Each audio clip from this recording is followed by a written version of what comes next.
Welcome to the deep dive, where you're a shortcut to, well, really understanding what's going on. Today, we are diving headfirst into some of the latest, really impactful AI developments, stuff that's actually reshaping our world, like right now. Our mission, as always, is pretty simple.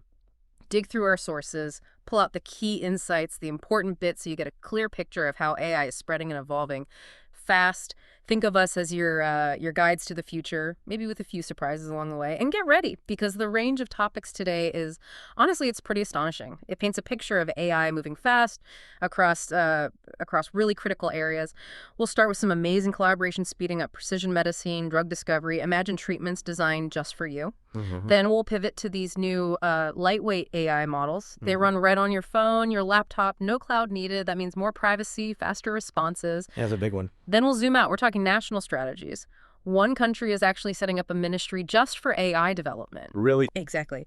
And we'll dig into how AI is changing established jobs, like how law firms work, big changes there. And yeah, of course, the tech giants. Huge investments in these massive trillion-parameter AI models. And interestingly, robotics too. Maybe sci-fi is getting closer. You know, what's really fascinating when you look at all this together, it seems like separate things, right? You've got human tissue models for healthcare, like down at the cellular level. Right. Then you have these huge corporate power plays, global scale, and then actual government ministries being formed. Yeah. But taken together, it just reveals how deep and systemic AI's influence is becoming. It signals a real fundamental shift in how we solve problems, how we innovate, maybe even how societies are structured. It's not just tech progress anymore. It feels more like a re-architecture of how everything works. Okay, let's unpack this then. Let's find out what really stands out here. And we're going to kick things off somewhere maybe I don't immediately think of for cutting-edge AI, but it's being absolutely revolutionized, the medical lab. Our first story, it's about a collaboration. ReproCell, IBM, and the STFC Heart Tree Center. Right. They're combining realistic human tissue models with something called explainable AI, the goal to massively streamline early-stage drug trials. And this isn't just about speed, is it? It's about making drug development smarter, more tailored. That's exactly right. The core problem here, it's one of biotech's oldest, most expensive headaches. Drugs failing late in clinical trials, after years and millions, maybe billions spent. So by using data from real human tissue, which is a step up from just animal models, and then applying AI analytics, they can better predict how patients might respond. And the explainable AI part is really innovative here. How so? Well, it means the AI doesn't just spit out an answer like, yes, this might work, or no, it won't. It actually shows its work. It highlights why it predicts a certain outcome. It can point to specific biological markers or cell interactions that are key. So it's not a black box. It's giving you a roadmap, explaining the why. That must be huge for researchers trusting the output, right? And for refining things. Absolutely. Trust and refinement, exactly. And the numbers you mentioned from the sources, they're pretty significant. Reducing late-stage trial failures by around 10%. Now, 10% might not sound earth-shattering at first. Right, but context is everything. Exactly. A single drug can cost, what, over $1 billion to develop? Easily. Sometimes more. So a 10% cut in failures saves hundreds of millions and, maybe more importantly, gets effective drugs to patients much, much faster, years sooner, potentially. It really does sound like a bridge between the lab and the bedside, like you said. It absolutely is. And the insight, I think, goes even deeper than just efficiency gains.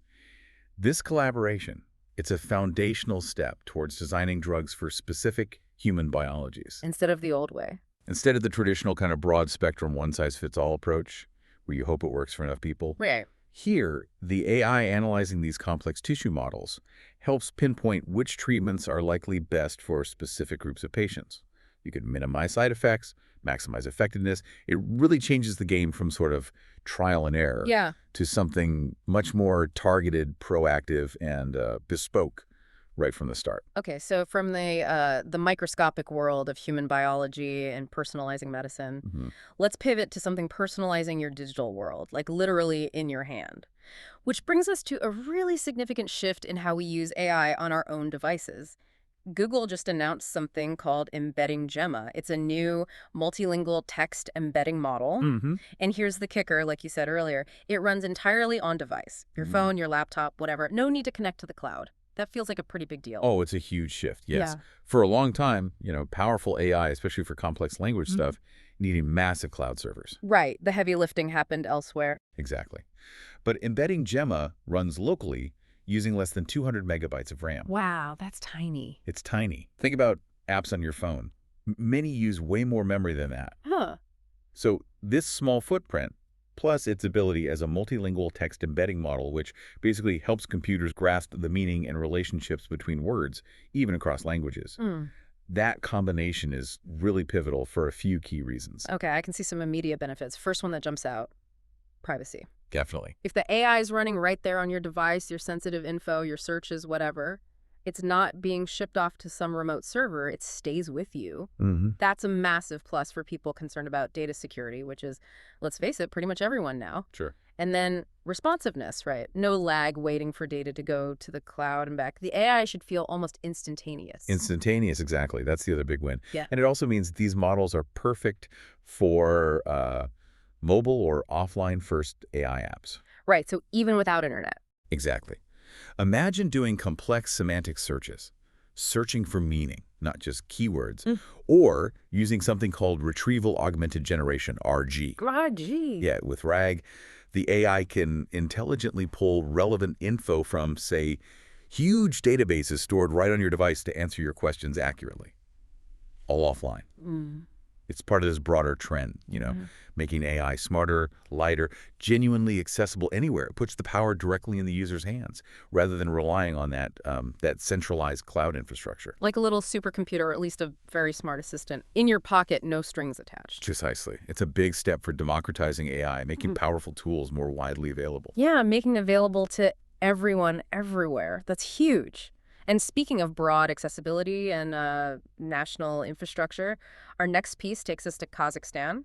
They're making a really bold move on the world stage. President Tokayev just announced plans for a dedicated Ministry of Artificial Intelligence and Digital Development.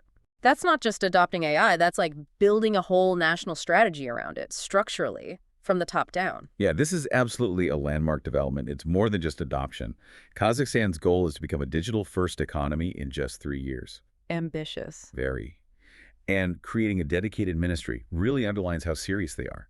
I mean, very few countries, maybe none, have formalized AI strategy with such a high-level, standalone government body. So it's different from just having AI initiatives scattered across different departments. Completely different.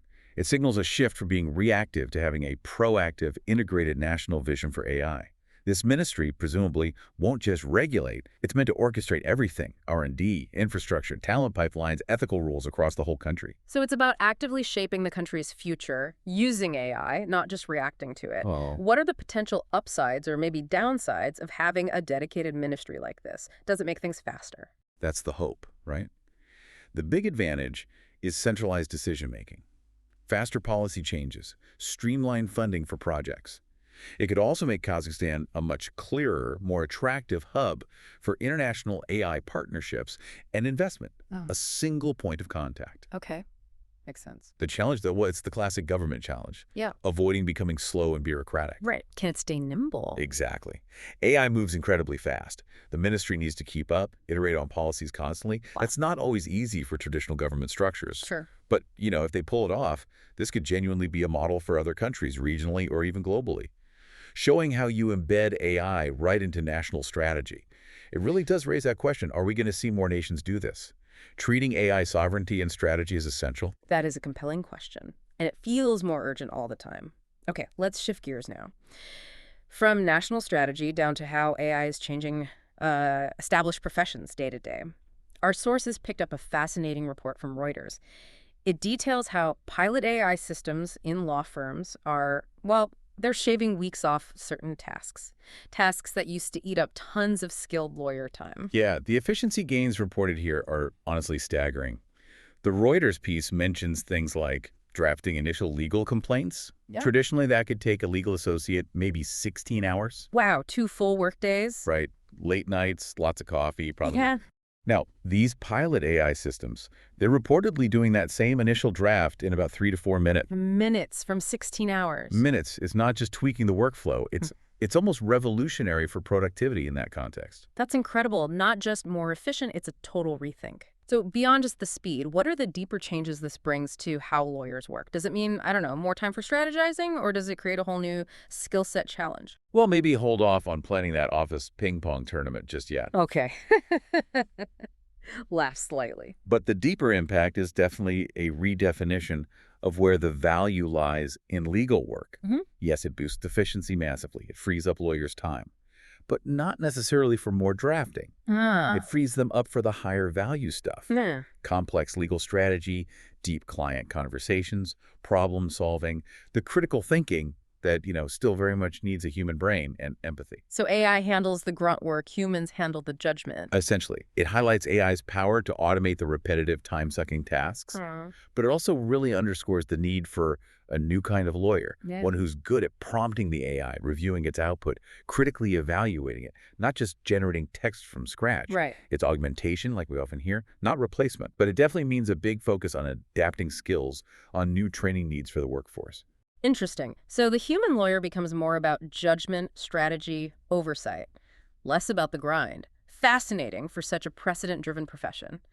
Okay, from the courtroom, let's head to the boardroom, specifically Alibaba's.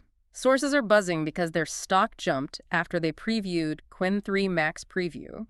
This is a huge new AI model, over 1 trillion parameter. Trillion, yeah. That puts them right in the thick of the global AI race, doesn't it? Competing directly with the likes of GPT 4.5. Absolutely. This signals Alibaba is dead serious about leading in large-scale AI. Investing in a model with over 1 trillion parameters, it shows where the cutting edge is heading among the big tech players. Can you give us a quick sense of what trillion parameters actually means, in simple terms? Sure.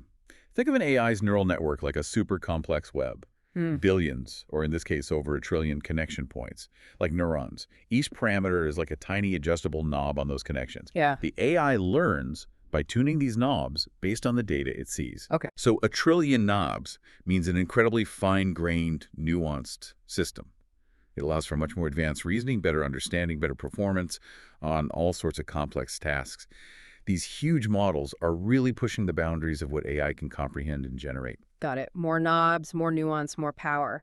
And it's not just software for Alibaba, right?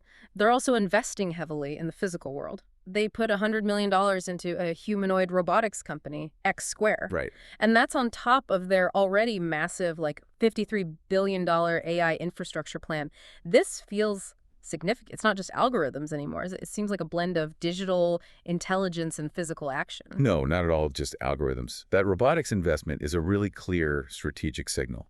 Alibaba, like other tech leaders, sees AI's future moving beyond just screens and data centers. It's moving into physical automation, into the real world. Embodied AI. Embodied AI, exactly. They're betting on AI moving into robots, humanoid robots, perhaps that can interact with the physical environment. Think logistics, manufacturing, maybe even helping out around the house someday. It's a major pivot point. It suggests a future where AI doesn't just process information for us, but actually does things in the physical world with us or for us. Which raises the question. Right. How quickly will these physical AI systems actually become part of our daily lives, our industries? When does it cross over from sci-fi concept to everyday reality? Okay, wow. We've covered a lot of ground, so let's try and pull this together. What does this all mean for you listening right now and for, I guess, the bigger picture of AI weaving itself into society? Well, if you connect the dots on everything we've touched on today, you see this incredibly rapid, multi-front advance of AI. Healthcare. It's enabling truly personalized medicine. Computing. It's becoming localized on your device, boosting privacy and access. Governments. They're creating dedicated structures to steer and manage it nationally. Professions like law, radically transformed by AI efficiency. And global companies, they're pouring billions into making AI exponentially more powerful and even giving it physical bodies through robotics. Right. And there's this undeniable economic shift happening. Huge efficiency gains, like in drug development or legal work. They promise massive savings in cost and time. Faster medical breakthroughs, more accessible professional help. These are real benefits. But there's a but, isn't there? There's always a but. These advances absolutely demand responsible adoption. We need smart strategies and, crucially, a real focus on helping the workforce adapt, on retraining, so society can actually harness this potential without leaving people behind.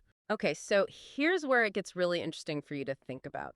As AI keeps weaving itself faster and faster into, well, everything from your health decisions to national infrastructure, maybe even to robots walking down the street, what new questions does this raise in your mind? About how we work with AI, about the future of jobs. What's the next frontier? Where will AI completely change how we think things operate? And maybe the biggest question, how do we all get ready for a world where AI isn't just a tool, but maybe an integral partner in almost everything? Lots to think about there. Thank you for joining us on this deep dive into the accelerating world of AI. We really encourage you to keep exploring these topics. They're critical and honestly pretty exciting too. We'll catch you next time.